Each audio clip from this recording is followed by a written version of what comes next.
Hi, Ritagail B here. Before I upload my final presentation of my big painting, Reasons to Stay Living Stones, I need to say something, and I've really been struggling with how to say it. I want to be helpful and encouraging. I'm kind of influenced by Pope Francis with his book, A Good Life. But at the same time, I also want to be very firm in a few statements. Let me begin by saying that in the past week I've witnessed two young people being stressed out. One of them told me thank you just for smiling and chatting a bit, saying that just a few minutes prior another customer had been very snotty. The second young person was walking, crying, and talking on the cell phone.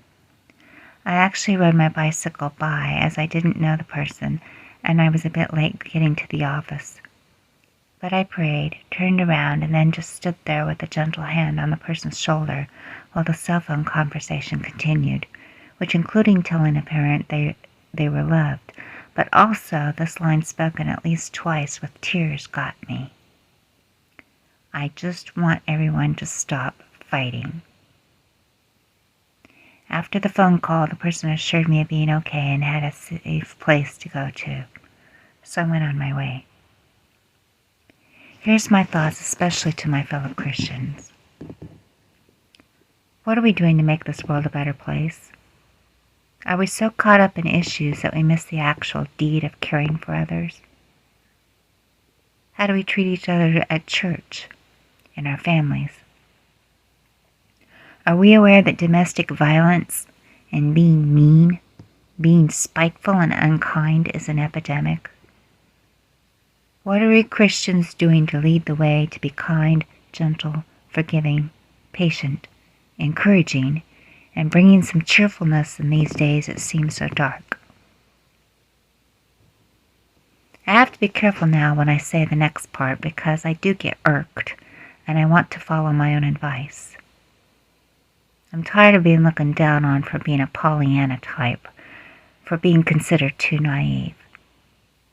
Now, it's true that somehow I came into this life simply wanting to be helpful, but my over 6 decades on the face of this planet have been rotten hard. I have every reason in the world to stop even trying to do anything cheerful or encouraging, to just kick back and paint and write things as dark and nasty as can be, or maybe even make some money doing it.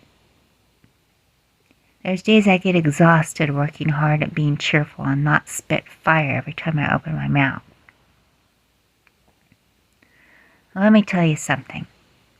If you think Pollyanna means being some kind of mindless person who has never had a hard day in their lives, then you need to read the story again and again until you get the point.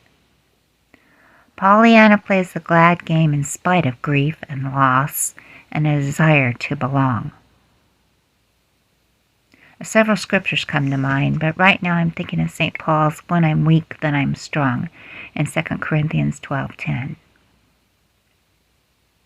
There's a line from the movie Lilies of the Field where Sidney Poitier's character Homer Smith says, "I'm tired of feeling small."